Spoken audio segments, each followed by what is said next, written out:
No ano, uma melhoria. No primeiro semestre, a gente teve uma pequena queda de 5%. Eu estou achando tão positivo uma queda de 5%, porque a gente está falando de 5% em relação ao melhor ano da história. Tá? Então, a exportação segue indo bem. E expectativa é de aumento de 5%. Mas no que a gente teve no primeiro semestre foi uma queda de exportação pequena ali em volume.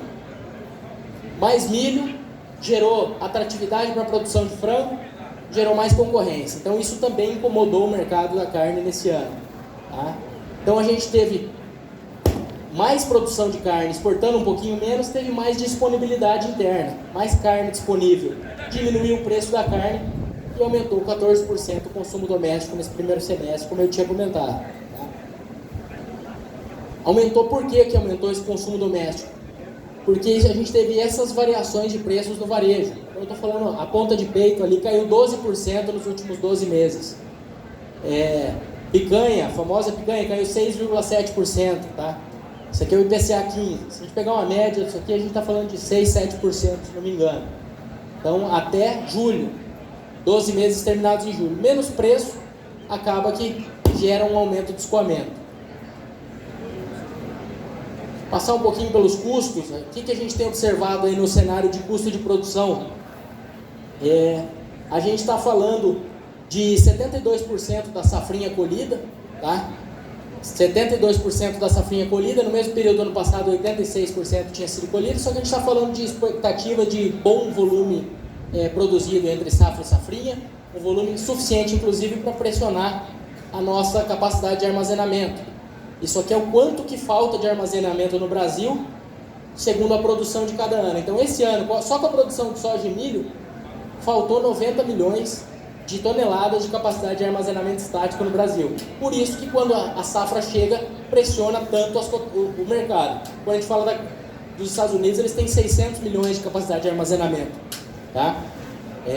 O Brasil, a gente tem em torno de 180, 190 milhões. Então isso aqui é o déficit, isso aqui é o quanto que falta, considerando só soja e milho, tá? Em Minas Gerais, por exemplo, a capacidade de armazenamento equivale a 68% da produção de soja mais milho, só para a gente ter uma referência regional aqui. E isso tem gerado essa pressão, gerou esse mercado mais pressionado. Isso aqui é o que o milho que veio acontecendo nos últimos meses. E agora, de maio em diante, a gente tem trabalhado com esse mercado mais pressionado. Isso aqui é o mercado futuro, o que o milho está esperando, o que o mercado está esperando para os próximos meses. Quando a gente faz uma média aí do que o mercado futuro está apontando, a gente está falando de uma média para 23, com o que já aconteceu e com expectativa de 25% a menos do que no ano passado, para o ano que vem, mais uma queda de 4,8%. Isso aqui é a expectativa do mercado futuro para milho de 2 dias atrás. Tem muita coisa para acontecer, mas a safra norte-americana está um pouco mais comportada, aquela que vinha tensionando bem o mercado, deixando o mercado com dúvidas. Ela parece que vai ter uma produtividade mais dentro da normalidade, aí, acima dessas 380 milhões de toneladas. 30 milhões de toneladas a mais que o ano passado, pelo menos. Tá? Então, nos últimos 12 meses, o que aconteceu aqui, só para a gente ter um resumo, que eu comentei lá no começo, quando a apresentação não estava ainda na manga, mas o boi gordo caiu 25%, isso aqui considerando médias mensais, tá? Agosto a agosto, se a gente pegar o valor de hoje, ele caiu mais do que isso, mas a média mensal ele caiu 25%, bezerro e milho caíram mais, ou seja, a troca melhorou, boi magro caiu um pouquinho menos, então nesse momento a troca piorou um pouquinho em 12 meses, pro frigorífico ele está comprando mais barato e a margem melhorou, porque ele está vendendo uma queda menor, e o varejo também. O que ele compra caiu 17%, o que ele vende caiu 9% em 12 meses. Tá? Esse é o resumo da cadeia da pecuária de corte nesses últimos 12 meses. Falando em El Niño aqui, a gente veio nos 3 últimos anos falando de Laninha. O que o Laninha, adivinha em Laninha, né? Laninha é a temperatura do Pacífico mais fria, o que isso causa? É mais chuva no sul, é seca no sul e mais chuva para o norte. E agora a gente está indo para um período de El Niño. No El Niño a gente está falando de mais chuva no sul, mais chuva no sul e mais seco no norte. Então, Isso aqui é a probabilidade de El Niño nos próximos trimestres, ou seja, a gente está falando de El Niño quase com certeza aí dentro do que o clima permite. O que o El Niño faz aqui no Brasil, na América do Sul, é calor e seca mais ao norte e mais chuvas para a região mais centro-sul. A região mais central do Brasil tem vamos dizer, os efeitos são menos claros do que na região norte e nordeste com seca e chuva mais para o sul.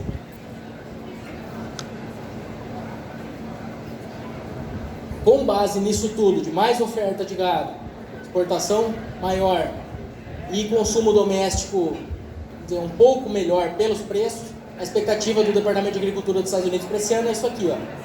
Um aumento de 2,9% na nossa produção. Ela já aumentou 8% nos primeiros 6 meses do ano, então eu acho que isso aqui vai ser revisado para cima. Exportação, eles falam de aumento de 5%, tá? Pelo ritmo que a gente está observando agosto e expectativas de China comprando mais, eu diria que a gente tem probabilidade de aumentar em relação ao ano passado, sim, o que seria recorde, tá? Então a gente ia exportar esse ano, se isso se confirmar, alguma coisa em torno de 29% da produção. Consumo doméstico aumentando 1,8%, expectativa do USDA. Quantidade, tá? Não é que a dona de casa está com muito dinheiro, mas o preço caiu e aumenta o escoamento. Só que no primeiro semestre a gente já teve um aumento de 14%. E aí, isso aqui, esse gráfico eu gosto de trazer ele para mostrar o que normalmente, a média, histórico, acontece em anos de retenção em relação a janeiro. Então a gente pegou o preço de janeiro e considerou que ele é 100 aqui. E aí o que normalmente acontece em anos de retenção, em anos de descarte de fêmeas, como tem sido 2023 e foi 2022, tá? E aí eu joguei os preços de janeiro aqui, 285 em janeiro. Se a gente estivesse falando de um ano de descarte, de retenção, em uma média histórica, daria R$340. Não é um ano de retenção. Se a gente estivesse falando de um ano de descarte na média histórica, seria uma arroba terminando o ano próximo do que começou. E aqui os triângulos são o que efetivamente aconteceu até aqui, e aqui em diante o que o mercado futuro tem apontado. Tá? Então o mercado futuro ele segue aí bem pessimista. Esses dados são de antes de ontem. Ontem o mercado já subiu aí os seus R$4, R$5 pelo menos. Eu não sei quanto exatamente subiu, mas esses números aqui já subiram um pouco, tá? Então, vamos dizer, estamos embaixo, isso aí não é novidade, essa parte não, a gente tem que ver em que momento que esse mercado realmente vai encontrar uma sustentação. Eu não descartaria que a gente tem espaço para o mercado encontrar sustentação e voltar um pouquinho, tá? Mas não está fácil esse ano, assim como o ano passado foi um ano bem esquisito. Então a gente tem que acompanhar e aí isso só mostra a importância de, quando eu fechar o meu gado, usar as ferramentas que estão disponíveis de trava de preço, tá? Porque se eu fecho o gado hoje, eu sei o meu custo, eu sei a minha data de venda, eu sei a minha quantidade, então eu preciso o quê? Eu preciso travar esse preço, aí eu travo na bolsa, travo com o frigorífico, travo do jeito que for, mas eu não posso ter um produto que eu sei quando eu vou vender, eu sei a quantidade, eu sei quanto me custou e eu já não sei o preço. Entendeu? A única variável que eu não posso deixar aberta é o preço. No momento eu não tenho muito o que fazer. O mercado já cedeu. Mas isso aqui pensando que esses preços estavam acima de 300 em março ali, tá? Então a gente está falando de 50, 70 reais por arroba, 50 aqui em julho e aqui 80, 90 reais por arroba de queda, que a bolsa ia ter te devolvido na tua conta, se tivesse sido feita uma venda lá. Tá? Depois, se alguém tiver alguma dúvida a respeito dessas operações, estou à disposição. Não vou ficar alongando aqui, mas é só para a gente lembrar dessa possibilidade aqui, que é muito, muito importante. Resumindo, o que a gente tem atualmente? Pontos positivos ou melhores. A gente tem um cenário de exportações, passando por alguns clientes, uma oportunidade para entrar na atividade, desafio, a arroba está em baixa por si só, dispensa apresentações. Situação econômica, eu diria que é um ponto de dúvida, ponto de cautela que a gente tem que acompanhar. O câmbio tem o seu lado vamos dizer, se a situação econômica estiver menos atrativa para investidores internacionais, isso tende a valorizar o dólar, ajuda a exportação.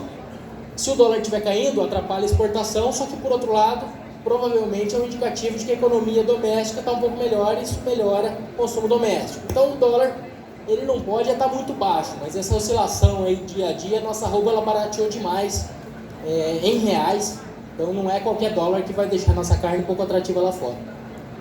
Tá?